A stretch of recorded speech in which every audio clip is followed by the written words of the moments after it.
आजकल बहुत सारे लोगों को डायबिटीज़ यानी कि शुगर की प्रॉब्लम फेस करनी पड़ रही है। आजकल तो यंगस्टर में भी शुगर देखने को मिल जाती है, डायबिटीज़ देखने को मिल जाती है। पहले तो डायबिटीज़ होने की, शुगर होने की एक उम्र हुआ करती थी। जब कोई इंसान 40 प्लस हुआ करता था तब हम कह सकते थे कि हाँ, इनको डायबिटीज़ है या इनको डायबिटीज़ हो सकती है। लेकिन आजकल तो यंगस्टर्स में भी डायबिटीज़ देखने को मिल रही है।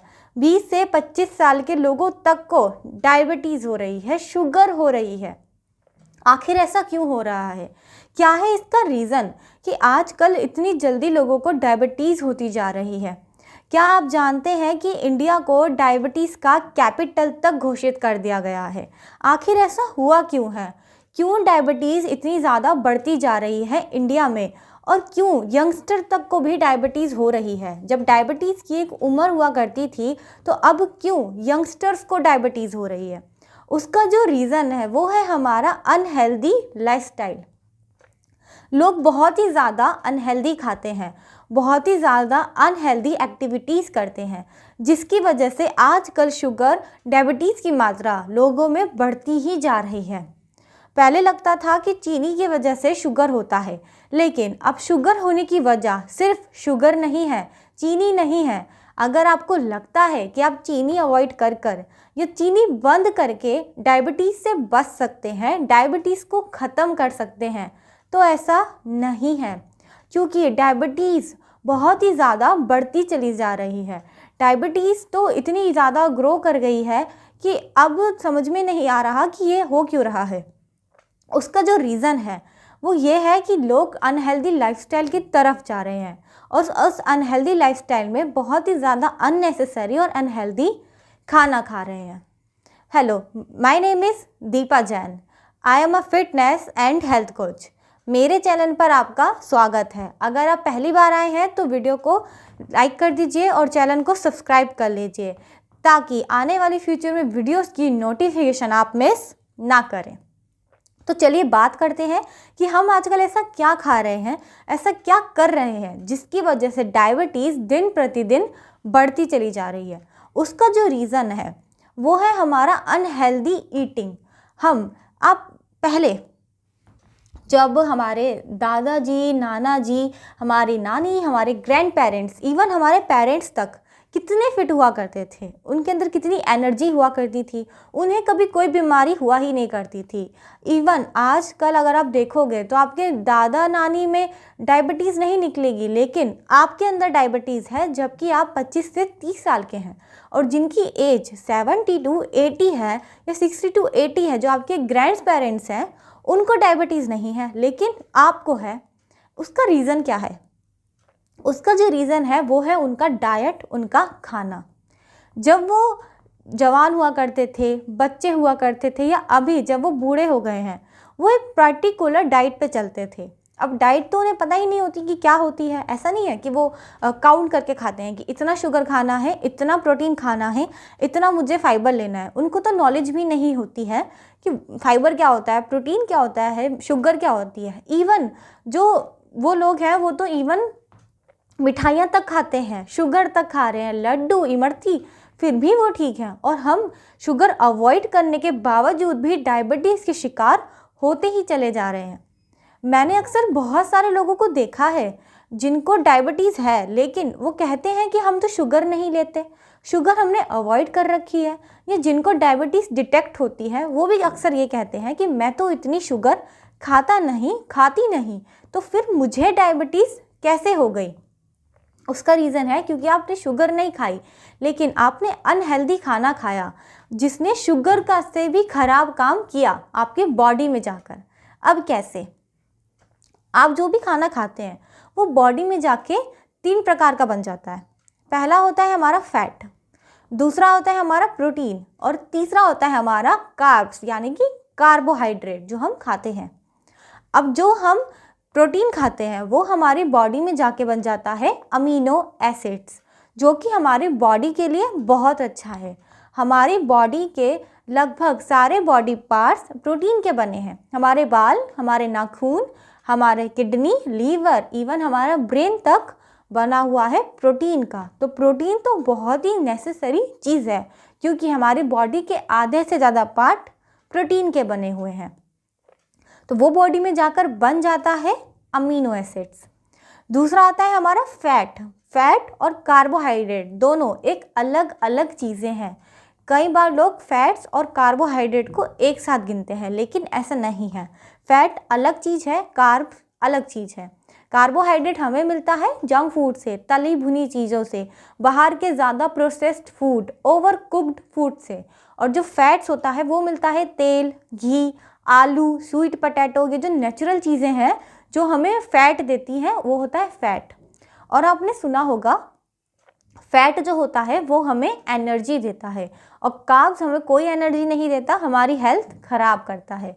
क्योंकि जो फैट है वो बॉडी में जाके बन जाता है फैटी एसिड्स, और फैटी एसिड्स बहुत ज़्यादा ज़रूरी होते हैं बॉडी के लिए। अगर आपको अपनी हेल्थ को ठीक करना है, अगर आपको हार्मोन इम्बैलेंस भी होता है, हार्मोन इम्बैलेंस बेसिकली अगर आपका मूड ऑफ रहता है, मूड स्विंग्स होते रहते हैं, बेवजह बातों पर आप गुस्सा करते हो, छोटी छोटी बातों पर आप चिढ़ जाते हो, अननेसेसरी आपको गुस्सा आता है, कभी खुश हो जाते हो, कभी रोने लग जाते हो, अगर ये सारी चीज़ें फेस कर रहे हो, कई बार होता है गुस्सा करना नहीं चाहते फिर भी कर देते हो, तो उसे बोलते हैं हार्मोन इम्बैलेंस। इससे रिलेटेड वीडियो मैंने ऑलरेडी बनाई हुई है, आप एक बार आई बटन पे जाके देख सकते हैं। अब ये जो हार्मोन इम्बैलेंस है इसमें भी सबसे अच्छी चीज़ होती है फैटी एसिड्स। तो फैटी एसिड्स अगर आप लेते हो, जो हमें मिलता है वॉलनट से, आलमंड से, या जो नेचुरल नट्स होते हैं, सीड्स होते हैं, इनसे मिलता है, जो कि बहुत ही ज़्यादा हेल्दी है। तो फैट्स बुरा नहीं है, वो बॉडी में जाके फैटी एसिड्स बनता है जिसकी नीड है हमारी बॉडी को। तीसरी चीज़ थी हमारा कार्बोहाइड्रेट, यानी कि हमारा कार्ब्स, वो बॉडी में जाके बन जाता है शुगर, यानी कि चीनी। अब चीनी का मतलब ये नहीं है कि आपने मीठा कार्बोहाइड्रेट खाया, अगर आप स्पाइसी कार्बोहाइड्रेट भी खा रहे हो ना, वो भी बॉडी में जाकर शुगर ही बनेगा। फिर चाहे आप बर्गर खा लीजिए, चाहे आप पिज़्ज़ा खा लीजिए, चाहे आप फ्रेंच फ्राइज़ खा लीजिए, या आप कोई बेकरी प्रोडक्ट खा लीजिए, ब्रेड खा लीजिए, आप कुछ भी प्रोसेस्ड फूड खाइए, चाहे आप चिप्स खाइए, कुरकुरे खाइए, कुकीज़ खाइए, नमकीन खाइए, बिस्किट खाइए, ये सब कार्बोहाइड्रेट है। और ये जितना भी कार्बोहाइड्रेट है, फिर चाहे वो मीठे की कैटेगरी में आता हो या चटपटे की कैटेगरी में, ये बॉडी में जाकर बनता है तो सिर्फ और सिर्फ शुगर। और डायबिटीज़ का जो रियल रीज़न है वो है शुगर। तो शुगर इज़ नॉट अबाउट कि आप चीनी कितनी इंटेक करते हो, शुगर इज़ अबाउट कि आप कार्बोहाइड्रेट कितना इंटेक करते हो। और अब हमारे जो नाना नानी थे, क्या उन्होंने कभी पिज़्ज़ा बर्गर खाया था? जब वो बच्चे हुआ करते थे उस ज़माने में तो ये चीज़ें हुआ ही नहीं करती थी, और जब वो यंग थे तब भी नहीं हुआ करती थी। और अब जब वो बूढ़े हो गए हैं तो उन्हें ये सब चीज़ें पसंद नहीं होती, उन्हें इन सब चीज़ों का शौक़ नहीं होता। वो हेल्दी खाना खाते हैं, घर का बना दाल, रोटी, सब्जी, चावल। लेकिन हम क्या खाते हैं? पिज़्ज़ा, बर्गर, कोल्ड ड्रिंक्स, ये सब चीज़ों पे हम शिफ्ट हो गए हैं। लोग क्या करा करते थे, जो हमारे सीनियर सिटीजन्स हुआ करते थे हमारे घर में, वो हेल्दी खाते आते थे बचपन से ही। कई बार तो वो कच्ची सब्जियां तक खाते थे जो कि हेल्दी होती हैं, या कम कुक की हुई सब्जियां वो खाते थे, थोड़ी पकाकर एकदम। हमें तो आजकल हरी सब्जियों में भी इंजेक्शन लगा के बड़ा करा जाता है, और तो और उसमें भी हम बची कुची कसर पूरी कर देते हैं उसे ओवर कुक करके। हमें उसमें बहुत ज़्यादा तेल चाहिए, हमें उसमें बहुत ज़्यादा मिर्ची मसाले चाहिए, उसे भी स्वादिष्ट बनाना है। मतलब सिर्फ स्वाद मिलना चाहिए, हेल्थ मिल रही है कि नहीं, हमें उससे फाइबर मिल रहा है कि नहीं, हमें मिनरल्स मिल रहे हैं कि नहीं, न्यूट्रिएंट्स मिल रहे हैं कि नहीं, हमारे लिए मैटर नहीं करते। जबकि हमें इन सब चीज़ों की नॉलेज आजकल है, हम जानते हैं कि खाने से हमें कितने ज़्यादा फ़ायदे होते हैं। प्रॉफिट मिलता है तो लॉस भी मिलता है, अगर प्रोटीन मिलता है तो फाइबर मिलता है, कार्ब्स मिलता है, हम ये सारी चीज़ें जानते हैं। जबकि जो हमारे घर में हमारे सीनियर सिटीजन्स हुआ करते थे, हमारे दादा, हमारे नानी, उनको तो पता भी नहीं होता था कि ये सारी चीज़ें क्या होती हैं, फिर भी वो हेल्दी खाया करते थे। हम जानते हैं फिर भी नहीं खाते, अवॉइड करते हैं, बाहर का खाना खाते हैं। अब ये जो कार्बोहाइड्रेट है ना, ये शुगर से भी ज़्यादा खतरनाक है। चीनी अगर आप खाते हो तो वो तो बॉडी में चीनी का ही काम करेगी, लेकिन कार्बोहाइड्रेट बहुत ही ज़्यादा खतरनाक होता है क्योंकि वो नेचुरल चीनी नहीं है, वो प्रोसेस्ड फूड है। आप चाहे फ्राइज़ खा लीजिए, उसे कितना ज़्यादा बार तला जाता है, कितनी बार उसे फ्रीज़ किया जाता है, कितनी बार उसे तलते हैं, उसमें इतना तेल, उसमें इतने बैक्टीरियाज आ जाते हैं जिसकी वजह से वो कार्बोहाइड्रेट का बहुत ही बड़ा सोर्स बन जाता है। अक्सर जब लोगों को डाइटिंग करनी होती है, वेट लॉस करना होता है या हेल्थ की तरफ शिफ्ट होते हैं तो आलू बंद कर देते हैं कि आलू नहीं खाना, आलू कार्बोहाइड्रेट का सोर्स है। चावल नहीं खाने, कार्बोहाइड्रेट का सोर्स है। आलू नहीं खाऊंगा, चावल नहीं खाऊंगा, कार्ब्स है, फैट है। घी नहीं खाऊंगा, तेल नहीं खाऊंगा, कार्ब्स है, फैट है। लेकिन ये जो चीज़ें हैं ना, ये नेचुरल सोर्स है फैट का। ये जब अनहेल्दी खाते हो ना, ये जो अनहेल्दी की तरफ शिफ्ट हो गए हो, घी छोड़ के बहुत सारे मार्केट में आपको मक्खन मिल जाएंगे जो लाइट मक्खन होने का दावा करते हैं, तेल मिल जाएंगे जो आपको डाइट फ्री तेल होने का दावा करते हैं। लेकिन सबसे बेस्ट अगर कुछ है तो वो है आपके घर का बना घी और आपका मक्खन। ये अनहेल्दी नहीं है, ये फैट्स हैं, ये कार्ब्स नहीं है, ये फैट्स है। फैट्स बॉडी में जाके फैटी एसिड बनता है जो कि बहुत ज़्यादा ज़रूरी है हमारे लिए। कार्ब्स नहीं है ये जो आप इसे अवॉइड कर रहे हो, ये फैट्स है। फैट्स हमें चाहिए, अवॉइड नहीं करना चाहिए फ़ैट को। लेकिन लोग कार्ब्स और फैट दोनों को मिला देते हैं। फैट मतलब मोटापा और कार्ब्स मतलब मोटापा। लेकिन जो फैट है वो हेल्दी है, वो बॉडी में जाके फैटी एसिड्स बनता है। लेकिन जो कार्ब्स है वो अनहेल्दी है, वो बॉडी में जाके शुगर बनता है, आपकी हेल्थ ख़राब करता है क्योंकि काफ़ी ज़्यादा प्रोसेस्ड, काफ़ी ज़्यादा प्रोसीजर के गुजरने के बाद वो बना होता है, जिसमें ना तो कोई प्रोटीन रह जाता है, ना तो कोई फाइबर रह जाता है, ना ही उसमें कोई न्यूट्रिएंट्स रह जाते हैं, जो कि बहुत ही ज़्यादा अनहेल्दी हैं। अब ये जो शुगर होती है, अब हमें डायबिटीज़ क्यों हो जाती है? शुगर डायबिटीज़ होती क्यों है? उसके दो रीज़न्स होते हैं। पहला होता है इन्फ्लेमेशन। अब इन्फ्लेमेशन क्या होता है? आपने देखा होगा जब आपको चोट लग जाती है तो यहाँ, जैसे मान लीजिए मुझे यहाँ चोट लगी तो ये जो एरिया है ये थोड़ा फूला फूला हो जाएगा, रेड रेड स्किन हो जाएगी। अगर खून निकल जाएंगे तो रेड रेड स्किन हो जाएगी, स्किन थोड़ी यहाँ से फूली हुई लगेगी, देखकर लगेगा कि यहाँ पे चोट लगी थी। और खून जहाँ से निकला होगा वहाँ पे खून आना थोड़ी देर बाद बंद हो जाएगा, पर एक लेयर सी आ जाएगी खून की और वो अलग ही दिखेगा, फूली फूली स्किन, और थोड़ा थोड़ा दर्द भी होता है। तो ये क्या होती है? ये होता है इन्फ्लेमेशन। अब इन्फ्लेमेशन जो है वो एक अच्छी चीज़ है। कैसे? जब हमें चोट लगती है तो हमारी बॉडी, एक सिस्टम होता है हमारी बॉडी में जिसे बोलते हैं इम्यूनिटी सिस्टम, इम्यूनिटी पावर। आपने सुना होगा जब कोविड आया था तो इम्यूनिटी सिस्टम की तरफ लोगों ने बहुत ज़्यादा ध्यान दिया था, हमारी प्रतिरोधक क्षमता जिसे कहा जाता है, लोगों ने बहुत फोकस किया था इम्यूनिटी सिस्टम की तरफ। तो ये जो इम्यूनिटी सिस्टम है ये हमें इंडिकेट हो जाता है, इसको पता चल जाता है कि चोट लगी है, कहीं से ब्लड लॉस हो रहा है, तो वो तुरंत वहाँ पे काम करता है उसे ठीक करने का, उसे रोकने का, जिससे ज़्यादा ब्लड लॉस ना हो। और साथ ही साथ जो बाहर अब हम खून निकल रहा है तो जो बैक्टीरियाज हैं वो अंदर ना जाए। जैसे जब कोविड ही आया था तो लोग कहते थे कि मास्क पहनिए, हाथ धोइए। क्यों? क्योंकि हम सांस के ज़रिए, आँखों के ज़रिए, खाने के ज़रिए हम बैक्टीरियाज को इनटेक कर लेते हैं, क्योंकि ये एरिया ओपन है, हमारी नाक ओपन है, हम तभी तो सूंघ पाते हैं, हम स्मेल करते हैं, हम ऑक्सीजन इनटेक करते हैं, तो हमारी नाक ओपन है, हमारी आंखें ओपन हैं क्योंकि हम इनसे देख रहे हैं, तो इनके ऊपर कोई कवर नहीं है, तो इनके थ्रू भी हमारे अंदर बैक्टीरिया जा सकता है। हमारा मुंह ओपन है, हम खाते हैं, हम बोलते हैं, तो उसके थ्रू हम अपने ऑक्सीजन को बाहर छोड़ते हैं, कार्बोहाइड्रेट हम बाहर छोड़ते हैं, हम सलाइवा बाहर छोड़ते हैं कई बार।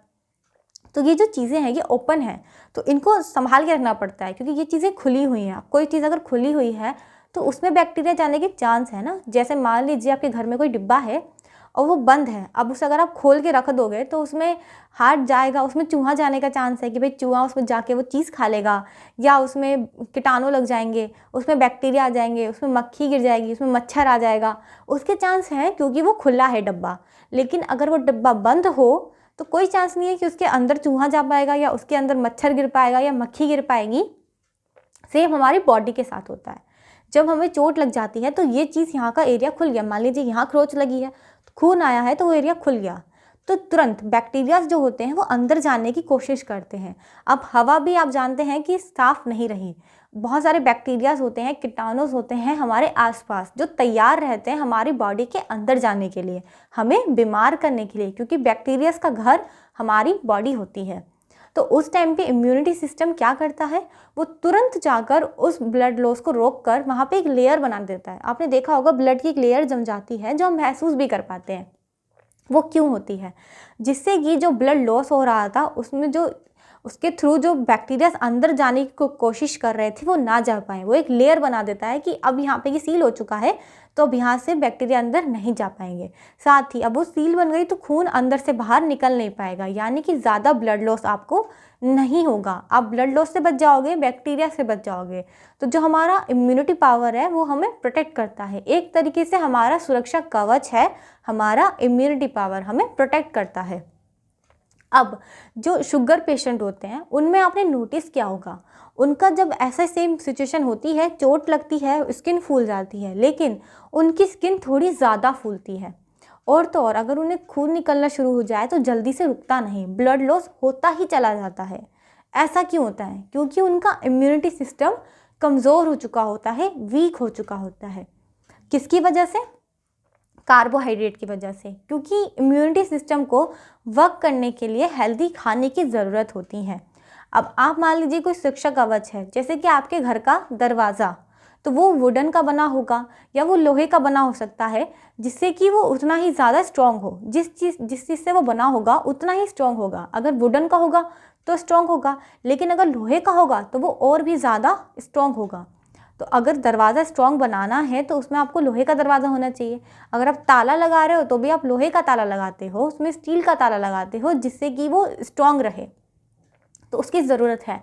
वैसे ही जो हमारी बॉडी का सुरक्षा कवच है, हमारा इम्यूनिटी पावर, उसे स्ट्रॉन्ग बनाने के लिए हेल्दी खाने की ज़रूरत होती है। अगर हम वो नहीं देते, उसे अनहेल्दी देते हैं। कार्बोहाइड्रेट ऐसा काम करता है जैसे दरवाजे पे आप कुछ मारिए, आप दरवाजे पे कुल्हाड़ी मार रहे हैं, उसे तोड़ने की कोशिश कर रहे हैं तो दरवाज़ा टूट जाएगा। वो कुल्हाड़ी का काम करता है कार्बोहाइड्रेट आपके इम्यूनिटी सिस्टम पे, वो आपके सुरक्षा कवच को तोड़ देता है, ख़राब कर देता है, जिसकी वजह से इम्यूनिटी सिस्टम ठीक से वर्क नहीं करता, और कई बार तो वर्क बिल्कुल भी नहीं करता, एकदम ही वीक हो जाता है। अब उससे क्या होता है, जब खून निकलना शुरू होता है तो निकलता ही चला जाता है, बहुत ज़्यादा ब्लड लॉस हो जाता है। अब एक ह्यूमन बॉडी में अप्रॉक्स 5 लीटर ही खून होता है। अब आपका खून ही सारा निकल जाएगा, खून निकलता जाएगा तो कितनी आपको प्रॉब्लम्स फेस करनी पड़ेंगी, क्योंकि ब्लड लॉस अच्छी चीज़ तो नहीं है। साथ ही बहुत सारे बैक्टीरियाज उसके थ्रू आपकी बॉडी के अंदर चले जाएंगे। और कई बार ऐसा भी होता है, जो शुगर पेशेंट होते हैं उनको चोट नहीं लगी, खून नहीं निकल रहा, फिर भी उनकी स्किन फूली फूली रहती है, हाथों से, पैरों से। आपने पैर नोटिस किए होंगे, काफ़ी फूले फूले रहते हैं, सूजन रहती है। कई बार तो जब हम डॉक्टर के पास जाते हैं और उनको बोलते हैं कि अब मुझे ना थोड़ा चक्कर लग रहा है, बीमारी फील हो रही है, तो डॉक्टर देखकर बता देता है आपको शुगर है, क्योंकि वो आपके पैर नोटिस कर लेता है। आपके पैर अलग ही फूले फूले से सूजन आती है। कई बार अगर आपने चेक भी कराया होगा तो डॉक्टर ने आपके पैर देखे होंगे सबसे पहले, क्योंकि वो काफ़ी सूजे सूजे होते हैं, इन्फ्लेमेशन हो जाता है उसमें, जबकि चोट नहीं लगी, वहाँ से खून नहीं निकला, फिर भी स्किन फूली हुई है। वो क्यों होता है, क्योंकि बॉडी में कार्बोहाइड्रेट की मात्रा ज़्यादा है। अब ऐसा होने से क्या होता है, जब कार्बोहाइड्रेट बढ़ जाता है बॉडी में तो वो खून को पतला कर देता है। अब जब खून पतला हो जाता है, हमारी बॉडी के अंदर छोटे छोटे पोर्स होते हैं जिनके थ्रू खून पास आउट होकर हमारी ओवरऑल बॉडी में जाता है, जितना जिसको ज़रूरत है। हमारे दिमाग को खून की ज़रूरत है, हमारे दिल को खून की ज़रूरत है, पंप करता है हमारा दिल पूरी बॉडी में खून हमारी नसों के थ्रू। क्योंकि जितने भी पास आउट होता है खून में, छोटे छोटे से हमारे बॉडी में छेद होते हैं। कई बार नसें होती हैं जो बहुत छोटी भी होती हैं, कुछ नसें बहुत मोटी भी होती हैं। हमारे बॉडी में अलग अलग प्रकार की, अलग अलग साइज़ की नसें होती हैं। लेकिन जब खून पतला हो जाता है ना, तो वो उन नसों में से, उन छेदों में से छन जाता है, गिर जाता है। वो छन कर जमा हो जाता है पैरों में, हाथों में, जिसकी वजह से स्किन फूली फूली लगती है। वहाँ पे वो छना हुआ पतला खून जमा है, इस वजह से ऐसा लगता है। और जिन बॉडी पार्ट तक खून जाना चाहिए था वहाँ तक पहुँच नहीं पाता। ठीक से वो दिल तक नहीं पहुंच पाता, ठीक से वो दिमाग तक नहीं पहुंच पाता। इनफैक्ट हमारी पूरी बॉडी को ब्लड की ज़रूरत है और जहाँ जहाँ जाना चाहिए वहाँ वहाँ वो नहीं पहुंच पाता। इसको बोलते हैं इन्फ्लेमेशन, यानी कि अननेसेसरी स्किन सूजी हुई होना, इन्फ्लेमेशन होना। ये डायबिटीज़ का रीज़न होता है।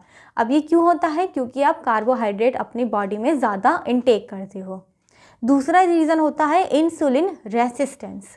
अब इंसुलिन रेसिस्टेंस क्या होता है? आपने सुना होगा बहुत से डायबिटीज़ पेशेंट्स को इंसुलिन का इंजेक्शन दिया जाता है।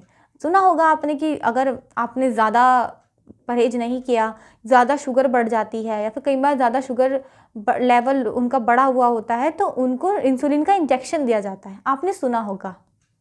अब ये जो इंसुलिन है ये क्या होता है? ये कोई बाहर से आने वाली चीज़ नहीं है, ये ऑलरेडी हमारी बॉडी में होती है।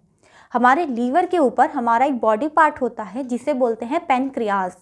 उसके थ्रू ही इंसुलिन बनता है, यानी कि इंसुलिन एक नेचुरल चीज़ है जो ऑलरेडी भगवान ने हमें दी है, जो हमारी बॉडी में ऑलरेडी बनती है, जिसकी कमी हमारे पास नहीं होती। लेकिन अब इंसुलिन कैसे बनता है? आप जब भी कुछ खाते हो तो 5 मिनट बाद ही पैनक्रियाज अपना वर्क शुरू कर देता है, और जब पैनक्रियाज वर्क शुरू करता है तो इंसुलिन बनना शुरू हो जाता है। तो वो इंसुलिन 5 से 6 घंटे तक बनता रहता है कंटिन्यूसली जब आप खाना खा लेते हो। इसलिए कहते हैं कि जब भी खाना खाते हो तो 5 से 6 घंटे का गैप खाने के बीच में रखना चाहिए, क्योंकि उस टाइम पे पैनक्रियाज इंसुलिन बना रहा होता है। अब इंसुलिन और शुगर का क्या लेना देना है? हम जो भी बॉडी में जो भी हम खाते हैं हमारी बॉडी में जाके वो अलग अलग प्रकार से बनता है, अमीनो एसिड, फैटी एसिड्स और शुगर। अब मान लीजिए आपने कार्ब्स खाए हैं तो वो बॉडी में जाके शुगर बनेगी। अगर आपने चीनी ही खाई है तो वो भी बॉडी में जाके चीनी ही बनेगी। तो ये जो चीनी बनती है इसका काम होता है ये बॉडी में घूमती रहती है अगर इंसुलिन ना हो तो। अब मान लीजिए आपने कोई फ़ोन ऑर्डर किया है ऑनलाइन, तो वो ऑनलाइन जो फ़ोन है वो क्या है? वो है आपका शुगर जो आपने इंटेक करी, आपके कार्ब्स। अब उसको एक घर में छोड़ना है, यानी कि जो फ़ोन है वो होम डिलीवरी होगी, आपके घर आएगा। तो उसको शॉप से घर लाने का काम करता कौन है? एक डिलीवरी बॉय, एक कैरियर। तो सेम चीज़ है, हमारी बॉडी में जो शुगर है यानी कि जो प्रोडक्ट है मोबाइल, वो हमारी शुगर है। उसे पहुंचाना है सेल्स के अंदर। हमारे सेल्स में शुगर जाती है और फिर सेल्स उसको यूज़ करते हैं जैसे उसे करना होता है। तो जो शुगर है उसको सेल्स तक पहुंचाने का काम करता है हमारा इंसुलिन। इंसुलिन जो है वो डिलीवरी बॉय है, वो कैरियर है। वो बॉडी से शुगर को उठाता है इंसुलिन और उसे ले जाकर रख देता है वो सेल्स के अंदर। तो प्रोडक्ट हो गया हमारा शुगर, डिलीवरी बॉय है हमारा इंसुलिन, और हमारी होम है, हमारा घर है, हमारी डेस्टिनेशन है हमारे सेल्स। अब जब शुगर को उठा के इंसुलिन सेल्स में डालता है तब सेल उसे यूज़ करते हैं जैसे उसे करना होता है। जितनी ज़रूरत सेल्स को, बॉडी को शुगर की होती है उतना वो उसे यूज़ कर लेते हैं। बाकी जो शुगर बच जाती है उसको वो स्टोर कर देता है फैट के रूप में। कार्बोहाइड्रेट्स खाने से फैट जो बढ़ता है ना, वो इसी वजह से बढ़ता है क्योंकि आप ज़्यादा मात्रा में कार्ब्स ले लेते हो। जब ज़्यादा मात्रा में कार्ब्स ले लेते हो तो सेल्स उसे फैट के रूप में स्टोर कर देते हैं। क्योंकि शुगर पचने की कोई जगह नहीं है हमारी बॉडी में, तो वो उसे फैट में कन्वर्ट करके स्टोर कर देते हैं आपकी बॉडी के अंदर, क्योंकि वो पच नहीं सकता। वो कोई पचने वाली चीज़ हमारी बॉडी में नहीं है, क्योंकि उससे हमें कोई अच्छी हेल्दी चीज़ तो मिल नहीं रही। शुगर है वो हमें ज़्यादा हेल्थ वो दे नहीं रहा, तो वो उसे एक तरफ स्टोर कर देता है। अब ये जो स्टोर करने का प्रोसेस है ये काम कौन करता है? इंसुलिन, शुगर और सेल्स। यानी कि ये 3 हमारे मेन कैरेक्टर्स आ गए, हमारा शुगर, हमारा इंसुलिन और हमारा सेल्स। इंसुलिन आप समझ गए कि जो हमारी बॉडी में शुगर हम डालते हैं उसे उठाकर सेल्स में रखने का काम करता है इंसुलिन। अगर बॉडी में इंसुलिन ना हो तो शुगर खून में घूमता ही रहेगा बॉडी में, क्योंकि जब तक उसे इंसुलिन आकर उठाएगा नहीं, सेल्स में रखेगा नहीं, शुगर नहीं जा सकता। क्योंकि शुगर के पास परमिशन नहीं है कि वो खुद से सेल्स में चला जाए, उसे कैरियर की ज़रूरत पड़ेगी, और कैरियर सिर्फ एक ही है उसका, वो है इंसुलिन। वो हमारी बॉडी में नेचुरली बनता है। लेकिन क्या होता है, अब जितनी शुगर उतना इंसुलिन हमें चाहिए। अब मान लीजिए आपने 1 चम्मच शुगर डाला तो 1 चम्मच उसमें हमें इंसुलिन भी लगेगा। आपने 2 चम्मच शुगर डाला बॉडी में तो 2 चम्मच इंसुलिन लगेगा। यानी कि 1 बोरी अगर शुगर है तो उसमें 1 इंसुलिन हमें लगेगा, उतना ही इंसुलिन हमें चाहिए। लेकिन जो सेल्स होते हैं वो होते हैं काफ़ी छोटे छोटे, उनकी अमाउंट ज़्यादा नहीं होती हमारी बॉडी में, ना उनका साइज़ बड़ा होता है। जिस साइज़ के वो हैं उसी साइज़ के वो रहेंगे, जो उनकी क्वालिटी है, जो उनकी क्वांटिटी है उतनी ही रहने वाली है। अब इससे क्या होता है, जब आप ज़्यादा मात्रा में कार्ब्स इंटेक कर लेते हो, ज़्यादा मात्रा में शुगर और कार्बोहाइड्रेट को इंटेक कर लेते हो, तो उसे सेल्स में पहुंचाने के लिए इंसुलिन भी उतना ही ज़्यादा बनना पड़ता है, जिसकी वजह से पैनक्रियाज जिसके थ्रू इंसुलिन बनता है उस पर काफ़ी प्रेशर पड़ता है। उसे बहुत सारा इंसुलिन प्रोड्यूस करना पड़ता है ताकि जो इतना सारा शुगर अपने बॉडी में डाला है उसे उठाकर वो सेल्स में रखे। अब इसकी वजह से क्या होता है, बॉडी में बहुत सारी शुगर हो गई, बॉडी में बहुत सारा इंसुलिन हो जाता है, लेकिन सेल्स वो तो थोड़ी सी ही हैं, उनकी अमाउंट तो बड़ी नहीं, वो तो उतने ही थे। तो जब इंसुलिन शुगर को उठाकर सेल्स में डालने जाता है तो सेल्स जितनी ज़रूरत थी उतना ले लेता है, लेकिन जो बचा हुआ इंसुलिन और जो बची हुई शुगर होती है उसे मना कर देता है कि आप अंदर नहीं आ सकते क्योंकि जगह ख़त्म हो गई है। अब मान लीजिए आप कहीं 10 किलो की चीनी की बोरी है, आप उसमें 20 किलो चीनी डालना चाहेंगे तो क्या वो जाएगी? नहीं, 10 किलो के बाद बोरी मना कर देगी कि इससे ज़्यादा डालोगे तो बोरी फट जाएगी, आप जानते हैं। तो वैसा ही होता है, जब मान लीजिए आप किसी के घर गए और उसने आपके मुंह पे दरवाज़ा बंद करके कह दिया कि मैं तुम्हें घर में नहीं ले सकता क्योंकि मेरे घर में जगह नहीं है, मेरे दिल में तुम्हारे लिए जगह नहीं है, तो वो दरवाज़ा बंद कर देते हैं। तो सेम हमारे सेल्स करते हैं, वो दरवाज़ा बंद कर देता है और लिख देता है बड़ा बड़ा कि यहाँ अंदर आना मना है इंसुलिन का और शुगर का। तो जब वो ये मना कर देता है ना इंसुलिन को कि यहाँ अंदर आना मना है, जब हम किसी चीज़ को मना करते हैं अंदर आने के लिए, घर में जाने के लिए, कहीं भी जाने के लिए हम किसी इंसान को मना कर देते हैं तो वो हो जाता है रेसिस्टेंस, यानी कि हमने ना कह दिया कि आप अंदर नहीं आ सकते।